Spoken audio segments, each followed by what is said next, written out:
Hey guys, welcome back to Brian's Mysteries and Adventures on Trail, and today's case takes us out to the desert areas of Arizona, more specifically the Phoenix area and the Buckeye area of Arizona.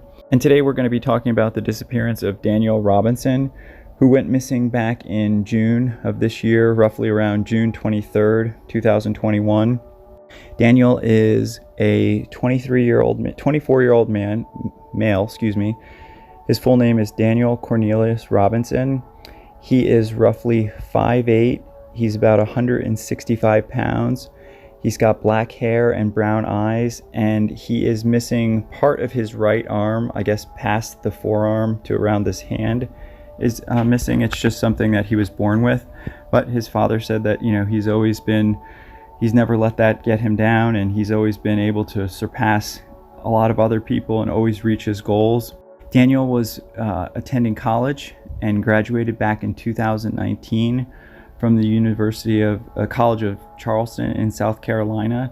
And honestly, this guy was a smart guy. He majored in geology, and not only that, he picked an awesome college. I've never seen pictures of this college, but it is absolutely gorgeous, as you can see. I mean, it looks like something, down on the French Mediterranean or something. It just is a beautiful campus, and I can understand why he wanted to go there. And after he graduated, he got a job with the Matrix New World Engineering out in Phoenix, so he moved out right away. And he was overseeing lots of sites located in the remote desert areas, and he often worked in very extreme conditions and traveled long distances to work projects in crazy heat. But according to Daniel's father, he said that he loved what he did. He loved outdoors, he loved hiking, he loved examining the rock formations, and he just was really, really into his job.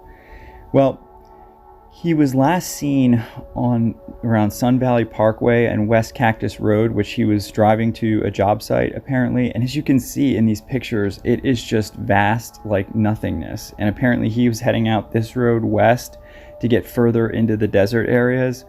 I just can't imagine. I mean, I would just hope that he had plenty of water and supplies, because as you can see, I did pictures from every angle, and it's just like nothingness upon nothingness.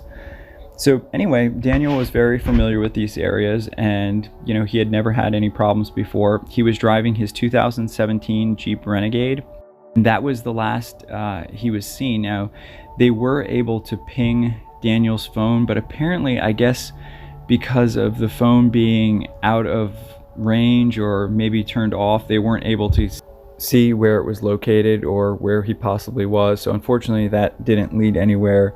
On July 9th, authorities performed an extensive air and land search. However, that turned up nothing as well. Unfortunately, according to the investigators, Robinson on this particular case didn't tell anyone exactly where he was going and why he was leaving the specific location that he was originally supposed to be in. So again, it's a little unfortunate, because that would have helped at least narrow down the search. However, they brought in a Department of Safety helicopter, and the Buckeye Police were mainly in charge of the ground search. And then they also brought in special search and rescue dogs, and they eventually did find his vehicle. Now, this is the part I find very bizarre. They found it in a ravine, as you can see, and it's all toppled over like it had been in a serious accident. And it appeared that the airbags went off. It appeared that he was wearing his seatbelt. However, when the authorities looked in the vehicle, his wallet, his cell phone, and all his things were still in the vehicle, including things like clothing items, his keys, like I said, his wallet. And according to the police, they said that based on the personal effects they found, they didn't suspect foul play. However, I kind of disagree with that, because you would think, since he wasn't found with the vehicle, like he obviously didn't perish in the crash, if he, obviously had enough sense to get out of there, why wouldn't you take your cell phone and I can understand leaving the keys, the car's wrecked, but still you'd probably want your home keys. So I don't understand why you'd just leave all that stuff behind. You think you would take your cell phone because it would be the one thing that might be able to help you get help. I don't believe they found any tracks leading away. So I don't know. I just find that whole situation very bizarre. I mean, if he had crashed the vehicle and he managed to climb out, you'd think they would have found something else that indicated that, you know, he had lived, he had walked off from the scene. And how did he end up crashing his car there to begin with? He wasn't a drinker, he wasn't a drug user. His father stated that he was in very good spirits. Now, some of the reports say that some of the co-workers said that his behavior prior to his disappearance was a little bit not like himself, but there was no indication that he wished to harm himself or leave the area. He loved his job, and his father said that he was very happy. After they found Daniel's vehicle, the Civil Air Patrol sent out some more planes, actually a bunch of planes, and trying to find any more clues. Unfortunately, they weren't able to come up with anything. And the family obviously is desperate for answers, and they too didn't believe when the police said that foul play wasn't a possibility. So they ended up hiring a private investigator, and the private investigator did a search on the black box from Daniel's Jeep.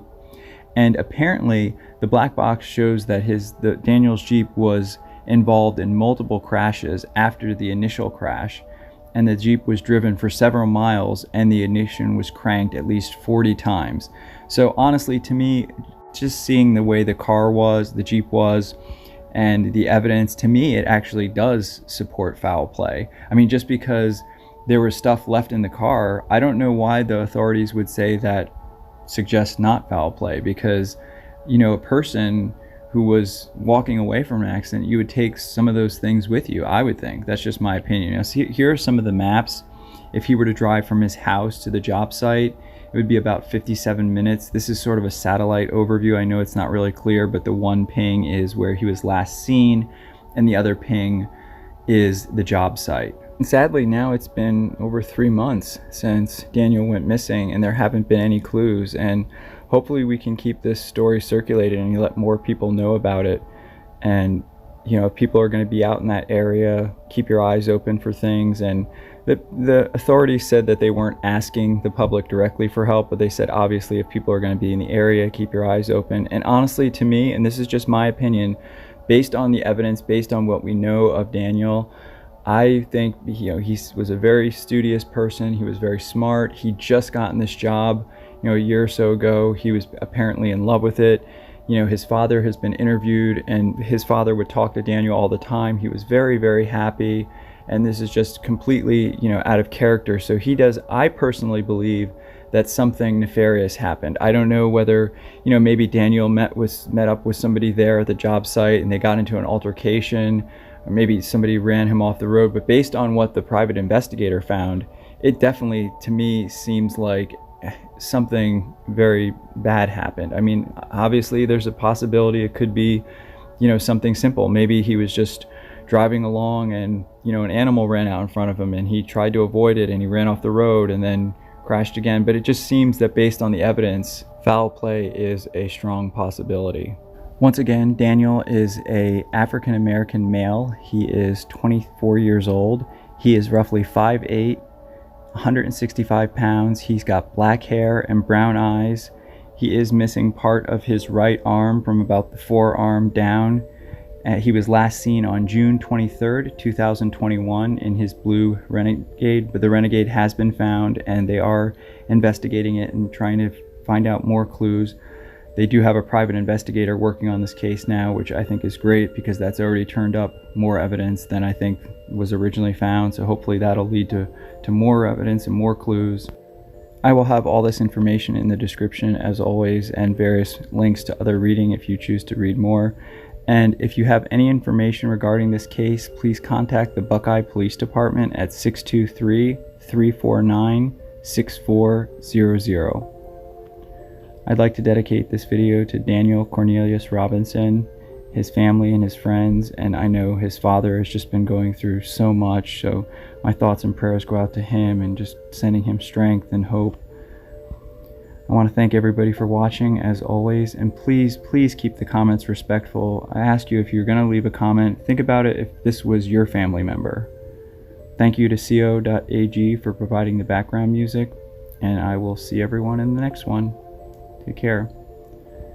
Thank you guys as always for sticking with me till the end. I am working on several different videos right now. I do have a video of the tent that I used and I'm going to be using from now on. It's an awesome tent. It's a very, very well made tent. I know probably no one will watch that video, but I think it's important to, when you're going to be out on a long hike or any type of hike, you know, some of your gear choices can be very, very important, especially on something where you're going to be out by yourself or a long haul hike. You need things that you know you can rely on. And I have a couple other missing persons cases I'm working on as well.